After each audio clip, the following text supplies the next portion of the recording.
Glass House. Yeah, but I'm Don't trying to give you a point compliment. Fingers, you're a problem. Please start knowing your movie I'm quotes. trying to give you a compliment. If you're gonna know your movie quote.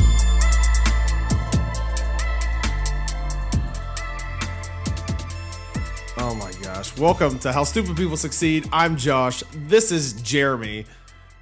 We don't really care about him as much anymore. We should just do a whole podcast of you trying to quote movies and then me correcting you on movie quotes. Yeah. And I will accept the challenge. All hail Jeremy. In the comments All below, hail let's Jeremy. do a challenge. I might put money on this too, maybe in the future. Comment below a movie quote without citing the movie or the person that said it, and I'll do my best to then, and I promise, just honor system, I won't Google it. I'll have Josh with me when I look at them, so I won't even look at the comments. Comment below a movie quote. Don't give me something completely like random and absurd, like the backup dancer in this movie said, "Ouch, my foot," but like a real movie quote. What? I don't know. I'm struggling, but a real movie quote, and we'll see if I can get it. Okay. But first, I'm pumped. Can I ask them to subscribe to us? Yes. Okay. Make sure you Share. subscribe to us on Apple Podcast, on YouTube, Facebook, and Spotify. And make sure you comment on this. Just like Jeremy said, give him a movie quote because Jeremy loves movie quotes. I do. He needs to add some to his repertoire, his toolbox. And Jeremy? My humor toolbox? Are you trying to challenge my hilarity? No. So what kind of tools do you have in your toolbox right here? I have no toolbox. Oh. I have no tools. My wife has more tools than me. So, and I'm not ashamed to admit it. So do you keep your tools in the credenza? I don't. I What honestly movie? don't know. What movie? Do I keep my tools in a credenza? Caddyshack? Ooh, no. What movie? Ooh. What movie? Huh? What movie? Daddy's Home. I don't. Oh, the one with Mark Wahlberg and Yes. Will Ferrell. Yes. I haven't. I don't. Even, I think I've seen the movie like one time. Oh, dude, I have both of them. I have it Daddy's wasn't One that and funny. Two. It wasn't that funny. Oh, it is funny. It wasn't that Well, funny. anything with Will Ferrell is funny. No, Anything a lot of things with Will except the Ferrell. Sunshine movie. I didn't like the Sunshine movie. I don't know what that means. Yeah. So what are we here about talking about today, Mr. Dunn? I don't know anymore. Apparently, we're talking about movie quotes that are random and terrible. We're going to talk about evaluation. So, I got to stop saying so. I realize that listening back to myself. I got to stop saying so and doing that. Creating an evaluation tool You're trying to show off your watch for is a what you're company trying to do. use. No, because I would put it on that wrist like you, and I'd sit there like that like you. But creating an This is my better evaluation side. tool. Okay, create an evaluation. I'm sorry, go ahead. We're creating an evaluation tool for a company to use. And what we want to do is do a 360 evaluation. So that means, peers evaluate you, those working on your team evaluate you, some people that you may be leading, they're evaluating up, some people that are leading you, they may be evaluating down, and try to get this very holistic picture of evaluation on an employee. And what we found through that evaluation process, and everything was private.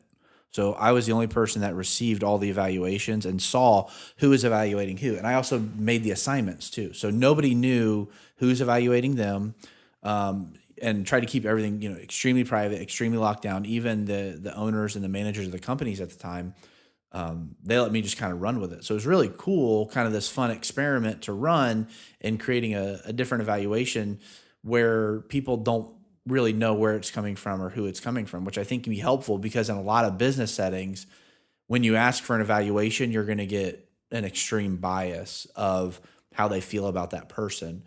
Or you're also going to get some kind of political, slant, how in the circle are they in there? And I've been a victim of that too in a more of a bigger corporate setting.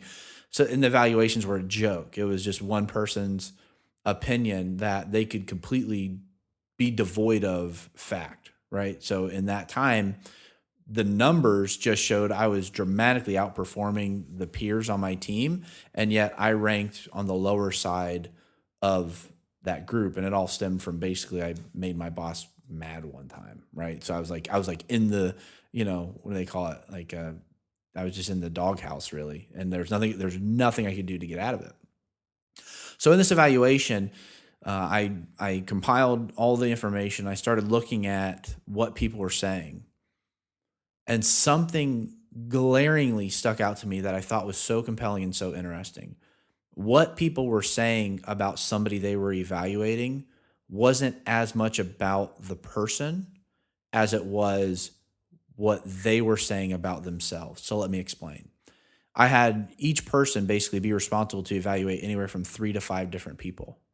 And in all of their evaluations of different people, I noticed that they would say something along the lines of the same thing. And so as somebody that is leading in a business, that's extremely helpful because you get this great picture to know here's what this person is really saying. And what they're really saying is what they want out of the business interaction, out of the business communication, out of the business relationship. And it was very eye-opening to me because even if you think that you are an unbiased evaluator, the facts are you're not.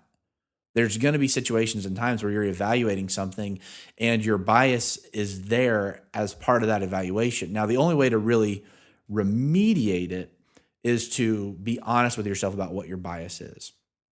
So when you're evaluating somebody, what typically happens is you're going to say what you feel like you're not getting out of the relationship or the performance or the work, and you're not really saying, here's this very pure objective sense of an evaluation.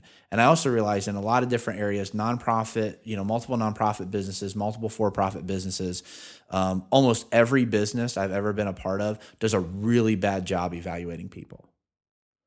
So in our day-to-day life, because we're constantly working on our own evaluations, right? We're evaluating ourselves. We're evaluating our personal relationships. We're evaluating those that we're working with. We're evaluating our time. We're evaluating people that, are maybe working that we're leading. We're also evaluating people maybe that we're following at work that are, the boss or in charge or whatever. And we'll change jobs. We'll move. We'll start a new career, all based on kind of how those relationships work together. And I think the evaluation of somebody can be a very, very scary place to be. And I also think when you are offering up your evaluation in any way, it takes an extreme amount of emotional neutrality and an extreme amount of honesty to what was the direction the person was given and what's the objectives they were communicated. So when you're going through your life and you're trying to evaluate something, how do you try to be honest about the bias you feel or remove the bias that you're experiencing? Oof. A lot of it, honestly, you don't even, at least I don't even know when I am being biased wholeheartedly. Think about some of the conversations we've had in some of the business settings and business conversations you've had where I'm telling you from an outside perspective that has no, benefit other than just being your friend and caring about you. And you and I have a completely different evaluation of a situation. Right. And sometimes there's, a relational bias and emotional bias, whatever it is. So in those moments when you're getting confronted with information that is opposite to your bias, how do you filter through that, or how do you work through that? Number one, I mean, it's important for me to have at least people that I can bounce some of those stuff off of too. Mm-hmm. So, like if, people like you, like my wife, who know me pretty well, being able to bounce those things off of and say, hey, like, am I missing the boat on this? Am I off? What things should I be aware of? What steps can I take to correct this? Because, so like I think back of a conversation that I just had recently. So I have a good friend of mine, and we're trying to work through some stuff, and everything that all the information I was giving him was like me really trying to shine the light on, hey, like, I love you, and this is how I love you. And and my friend was Let me love you. but what was interesting, and I really didn't even think about it until he sat me down and be like, look here, you idiot. This is how I see the value in a relationship from you. Mm-hmm. I was like, like my mind was blown because everything I was saying was on, was on Main Street. It was all going the same direction. Right. And then something he just, it was just perpendicular, but it was all kind of going to the same area. Right. But it was just like, I'm trying to show the value. I wasn't doing it the way he wanted it to be. And it was just, it just caused, it was just a miscommunication. Which is valuable because you both had the same heart. Yeah. Right. So the heart alignment wasn't the problem. Correct. It was how we're evaluating the situation is on two different value systems, which especially with people, marriage, that's always a conflict. And like what my wife values, I have to learn to appreciate, but I may not value it. And what she value or what I value, she may not value it, but she's going to learn to maybe appreciate it. Again, Browns being a great example. If we walked into our house and we told both our wives we're done being Browns fans forever, they would probably, bust out a champagne bottle and shake it, and just celebrate and just, be really excited about that. Yeah. But they know that that's I probably would be too. That we value that. And they've kind of come. So it's like, so first of all, in evaluating anything, you first have to align.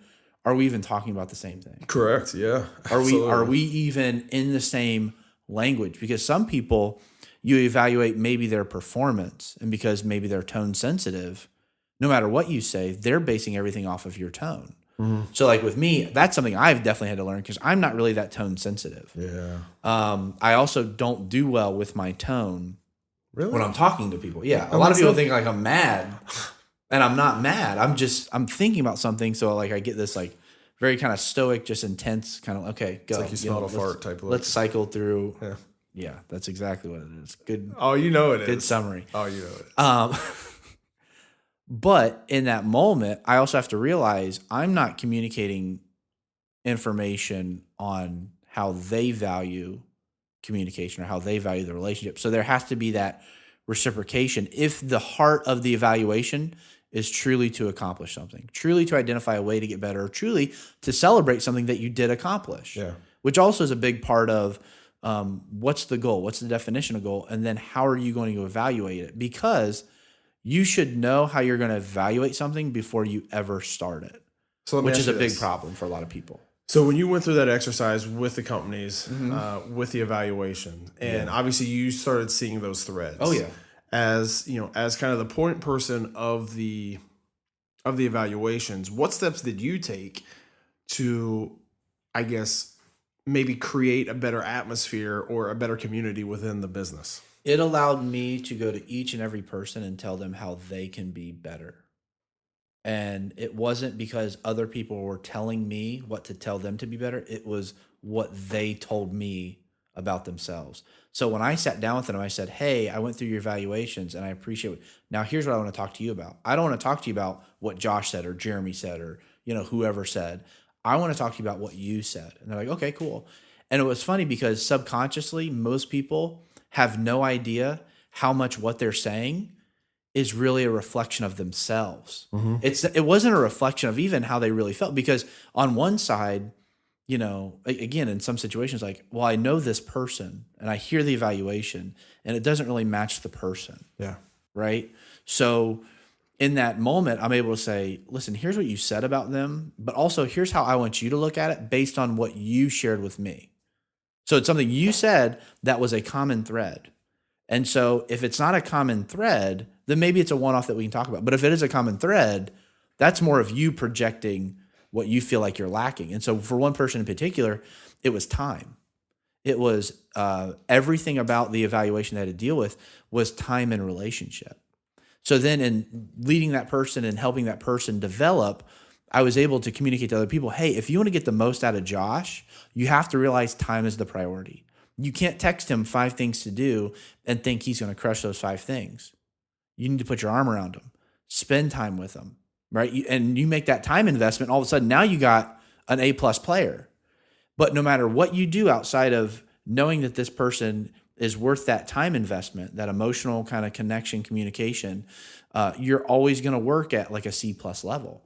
And how many times as a leader or something like that have you just banged your head up against the wall and understanding, why is this person not executing what I'm asking them to do and I'm making it so easy? And you've seen me do that in a professional setting, where it's like, I can't map it out any more simple, and they're still not hitting the mark. And for me, I have to go back and go, okay, it's probably because I'm not communicating on the same value system. Yeah. Right. You've seen it where somebody's career or somebody's performance has done a 180.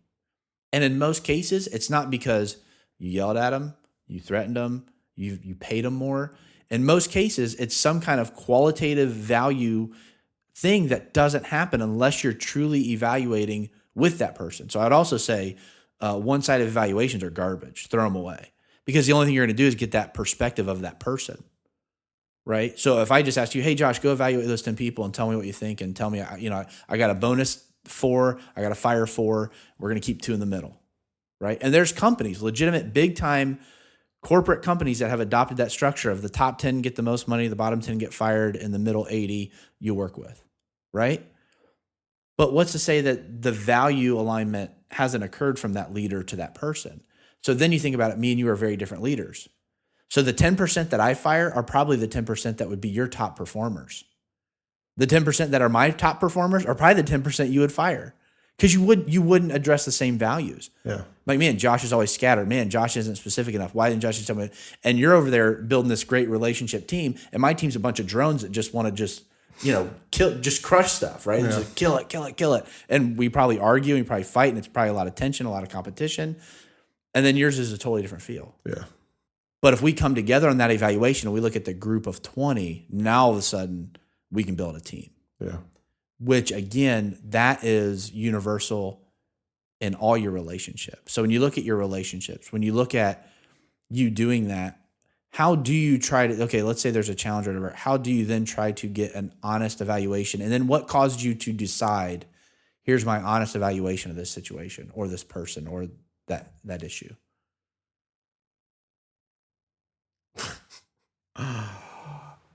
I mean, getting an honest assessment and an honest valuation, I think a lot of it, honestly, it has to come just from the relationships that you have, and just giving you the opportunities that you can bounce those questions, those ideas off people. Because, as an individual, I'm an extremely narrow, I don't say narrow-minded, but I have a singular focus on what I want to do. And a lot of the other stuff, like, I'm oblivious to a lot of those things, so like what I do is I rely on my team to basically bring up some of those things and help me see the things that I know I can't see, because if I have those people around me that can see, the gray colors when I'm just black and white, then that helps me be a more complete individual, a more complete leader, a more complete father, more complete friend. Mm-hmm. Is that what you're asking? Yeah. I mean, I think so. It's however you interpret it, however you want to. Well, how was I supposed to interpret it? However you want. Well, I'm not going to evaluate you on that, Josh. Yeah, false. I just judge you in my brain. Yeah, that's it. So. Oh my gosh. What is wrong with you? Well, obviously, there's so much more that we can talk about when it comes to this and the evaluations. Yes. And leave your evaluations in the comments. Yes. Are we still doing the comments? And find out what you say about yourself, which is also a great way to learn about yourself. Mm-hmm. When I evaluate other people, what do I feel keeps coming up to the surface? Yeah. Well, what is one of those things? For me? Yeah. Intensity is always there. I don't feel like, it's like when there's a goal, it's like I want to just go, and I don't want to stop until we get there and the goal's complete. So I struggle in, hey, idiot, you have to be more supportive of people emotionally, because that intensity typically just flames people out. Yeah, it does. Yeah. Yeah, that's why a lot of times when we have conversations, you just keep going on. I just kind of zone out. It happens a lot. That intensity is something else, man. I love you. Oh my gosh. This is how stupid people succeed. I'm Josh, and that's Jeremy. Make sure you like us on Facebook, subscribe to us on Spotify, Apple, iTunes, and make sure you leave some comments below. You got anything else for us, Mr. Dunn? Nothing. Gucci. Oh my gosh, what's wrong with you? Hard cut. Logo.